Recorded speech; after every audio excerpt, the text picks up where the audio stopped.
Assalamualaikum warahmatullahi wabarakatuh. Waalaikumsalam warahmatullahi wabarakatuh. Jamaah, oh jamaah, alhamdulillah. Alhamdulillahirabbil alamin. Allahumma sholli ala sayyidina Muhammad wa ala ali sayyidina Muhammad. Alhamdulillah kita ketemu lagi di Islam itu indah, Masya Allah. Jamaah yang ada di rumah, sebelum kita mulai pelajaran hari ini, kita akan mendengarkan dulu lantunan ayat suci Al-Quran di segmen Al-Quran Menjawab.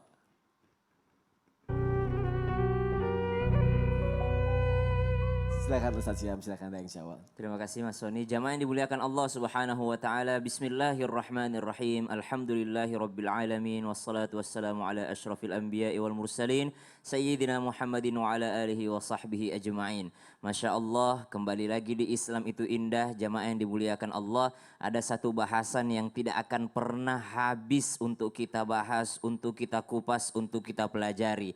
Karena seumur hidup kita hanya menghabiskan waktu untuk beribadah kepada Allah Subhanahu wa taala. Bukankah Allah Subhanahu wa taala berfirman, "Wa ma khalaqatul jinna wal insa illa liya'budun." Tidaklah jin dan manusia diciptakan kecuali untuk menyembah kepada Allah. Namun kadangkala kita merasa bahwa apakah sudah cukup cara kita menyembah kepada Allah Subhanahu wa taala? Sudah benarkah salat kita? Dan gangguan itu akan selalu ada. Al-Qur'an menjawab. A'udzu billahi minasy syaithanir rajim.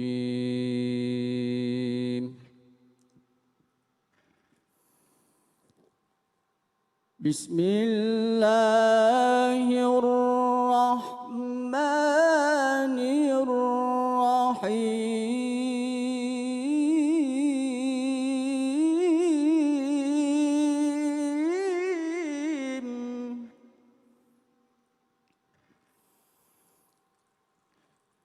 Qul a'udzu birabbin nas, malikin nas, ilahin nas.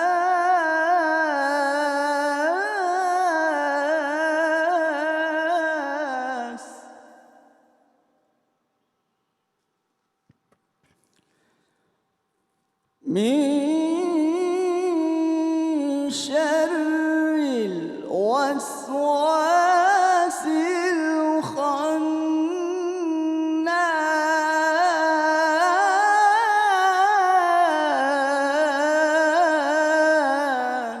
Salah satu ajaran daripada guru-guru kita, para ulama kita mengajarkan sebelum memulai ibadah, sebelum memulai salat, maka salah satu sunnah yang dibacakan atau surah yang dibacakan adalah surah An-Nas. Di mana di dalamnya Allah Subhanahu wa taala mengajarkan kita, memerintahkan kita untuk meminta perlindungan kepada Allah. Qul a'udzu birabbin nas, malikin nas, ilahin nas. Rabbin nas, al-malikin nas, ilahin nas. Di mana tiga bentuk ini adalah bentuk kesombongan dalam diri manusia. Kadangkala mereka merasa menjadi Rabbnya manusia yang lainnya, menguasai manusia yang lainnya. Kemudian kadangkala mereka merasa bahwa mereka adalah rajanya di atas manusia yang lainnya, merasa hebat dibanding yang lainnya. Ilahin nas, mereka ingin disembah daripada makhluk lainnya oleh para pekerjanya, para karyawannya, para buruhnya. Akan tetapi Allah Subhanahu wa taala mengatakan min syarril waswasil khannas, dari bisikan syaitan yang tersembunyi. Karena kadangkala bisikan syaitan tidak pernah kita deteksi sebelumnya. Ternyata dalam ibadah pun syaitan masih bisa masuk ke dalam ibadah kita, mengganggu kekhusyuan salat kita. Al-Qur'an menjawab. Min syarril waswasil khannas alladzi yuwaswisu fi sudurin nas minal jinnati wan nas.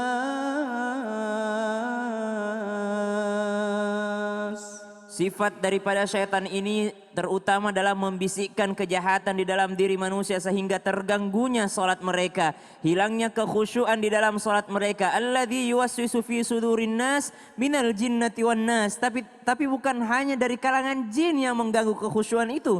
Kadangkala setan itu pula datang daripada golongan manusia. Maka dari itu berlindunglah kepada Allah Subhanahu wa taala, karena setan bukan hanya hadir di tempat-tempat maksiat. Setan bukan hanya hadir di tempat-tempat yang tidak disukai, tapi ternyata setan itu malah hadir di dalam kebaikan itu sendiri. Bukankah Allah Subhanahu wa taala mengingatkan dalam Al-Qur'an menjawab, فإذا قرأت القرآن فاستعذ بالله من الشيطان الرجيم.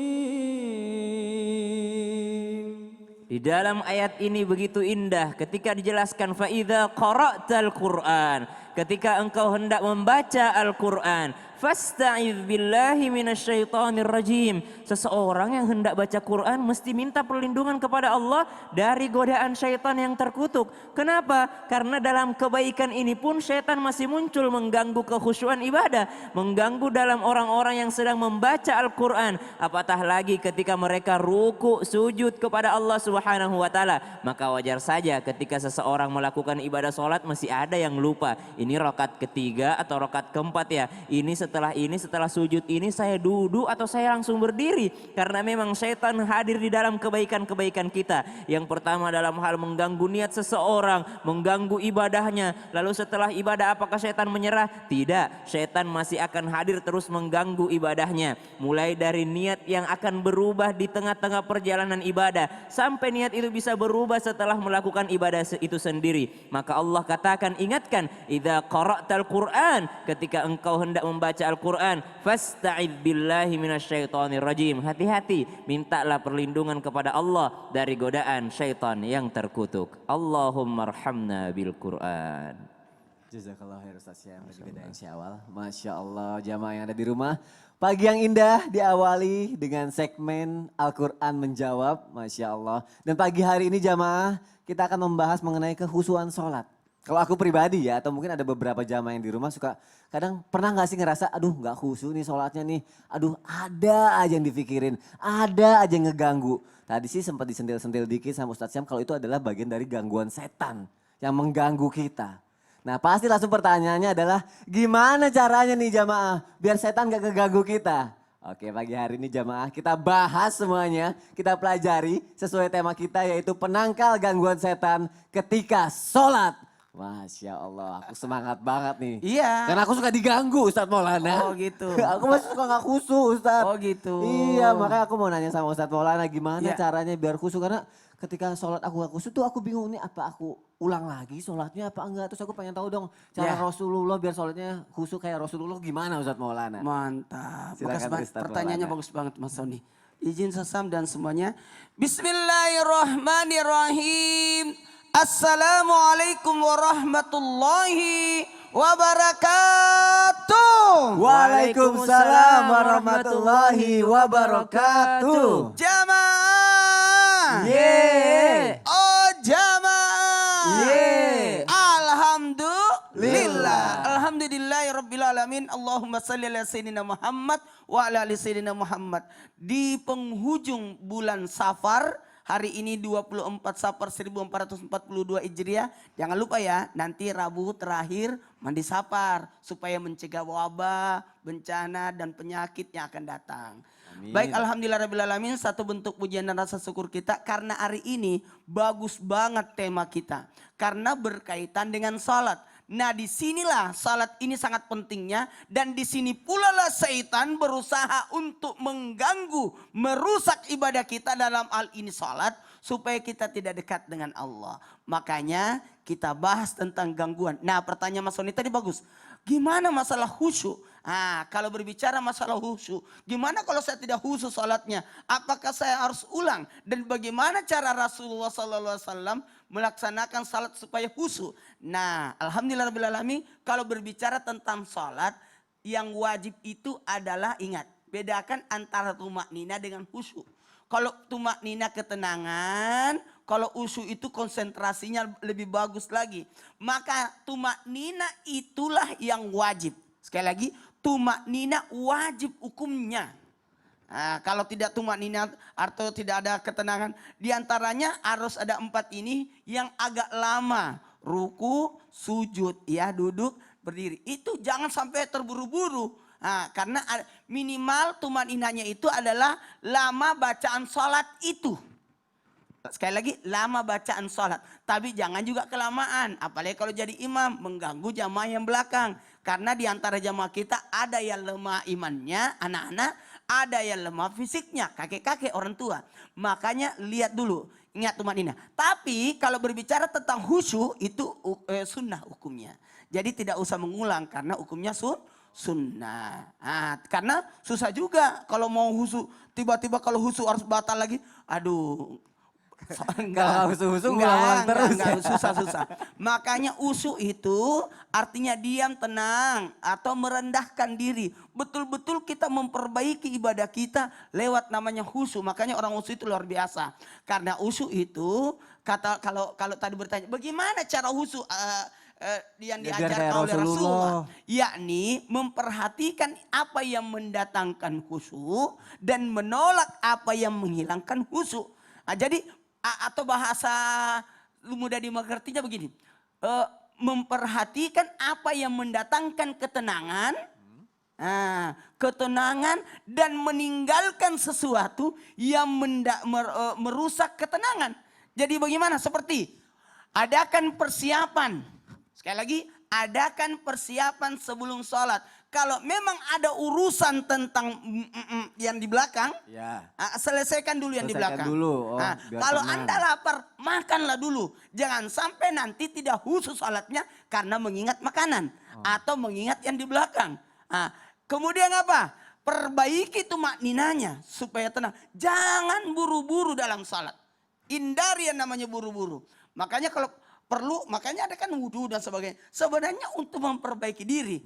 Lalu ingat mati. Jadikan bahwa itu adalah salat terakhirku. Sehingga betul-betul khusus salatnya. Dan yang paling bagus, menghayati bacaan dalam salat itu. Karena isi bacaan salat adalah doa permohonan. Karena salat adalah doa atau permohonan yang diawali dengan takbir dan diakhiri dengan salam dengan syarat dan rukun tertentu. Kemudian bacaannya jangan terburu-buru, tartil. Kemudian meyakini bahwa salat ini diterima. Karena banyak orang tidak salah usul gara-gara nggak biasa aja. Tidak, yakinkan ini salatnya diterima. Dan adakan sutra pembatas supaya kita lebih enak untuk melaksanakan namanya salat. Jangan sampai ada terganggu. Ada yang lewat-lewat gitu Iya, ya. ada yang lewat-lewat. Tapi biasanya emang kalau kita ingat mati itu paling pakem sih. paling enak karena gini, salat itu Karena kan takut. ibadah kan ada ibadah perbuatan, Ya. ada ibadah keyakinan namanya rukun iman, rukun Islam. Tapi ada namanya ihsan. Ihsan itu cara bagaimana kita beribadah kepada Allah. Caranya bagaimana? Ya. Merasa melihat Allah Merasa atau melihat merasa dilihat Allah. Masya Allah. Kalau Mas Sony Ya. ada CCTV, Ya. gimana perlakuannya? Pokoknya berbuat baik aja gitu ya. Kan ada CCTV. Apalagi kalau oleh Apalagi yang lihat. diliput nih, Oh, iya ada benar. tayangan, ada TV, Oh, pasti iya. perbaikin. Bagaimana juga kalau kita merasa diawasi. Masya Allah, baik Ustadz Maulana, terima kasih. Tapi ini masih ada lagi yang harus aku tanyain, tapi nanti aku mau nanya lagi sama Ustadz Maulana, Insya nggak apa-apa ya? Allah. Boleh. Baik jamaah, sekarang kita lanjutin lagi dulu. Sekarang aku mau nanya sama Ustadz Syam. Ustadz, aku kadang-kadang kalau nggak khususnya tuh karena kadang-kadang tiba-tiba lapar lagi sholat. Atau tiba-tiba ada yang kepikiran, karena ada beberapa pikiran yang sampai sekarang tuh belum terjawab juga Ustadz Syam. Contohnya kayak misalnya aku kalau nelpon ke handphone aku sendiri, itu aku lagi nelpon apalagi di telepon gitu. Itu jadi aku kepikiran sampai sekarang tuh jawabannya. Akhirnya sholatnya jadi nggak khusyuk kayak gitu-gitu. Gimana? Telepon ke? Handphone aku sendiri. Kok bisa? Iya, aku iseng. Aku pengen tahu itu lagi nelpon apa lagi di telepon ya. Aku pengen tahu gitu. Astagfirullah. Ini Jadi mah Nikola Tesla aja bingung nih. Makanya. Albert Einstein aja bingung. Nah itu yang bikin aku gak khusus sholatnya. Ada-ada aja. Makanya aku pengen tahu nih nanya sama Ustadz Syam. Itu kalau aku gak khusus kayak gitu, itu sebenarnya kekhusuan itu pemberian Allah. Dan kalau misalnya kita gak khusus sholatnya itu wajar apa enggak sih gitu kan. Karena kan kita bukan nabi ya yang bisa sholatnya khusus gitu. Siap. Aku mohon penjelasannya Ustadz Syam. Bismillahirrahmanirrahim. Tabib guruku Ustadz Maulana, Mas Sony dan seluruh guru kami yang sedang menyaksikan Islam itu indah. Alhamdulillah wassalatu wassalamu ala sayyidina Muhammadin wa ala alihi wa sahbihi ajma'in. Asbahna wa asbahal mulku lillahi rabbil alamin. Pertama-tama Son, Khusyuk itu apa? Fokus ya apa gimana sih? Fokus. Khusyuk itu dari bahasa Arab khosya'a yakhsya'u khusyu'an. Artinya itu takut sebenarnya. Oh takut ya? Artinya khusyuk itu sebenarnya adalah takut.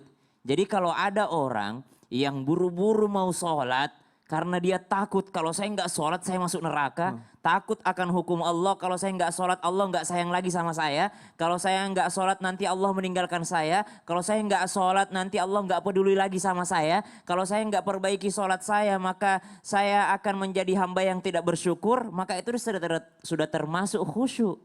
Maka itu sudah termasuk daripada khusyuk. Maka khusyuk itu adalah ketika seseorang takut terhadap hukum Allah. Kata hukum Allah, hei hamba Allah, waktu sholat maghrib itu dari jam misalnya jam 6 terbenamnya matahari sampai tergelincirnya matahari. Dari jam 6 sampai jam 7.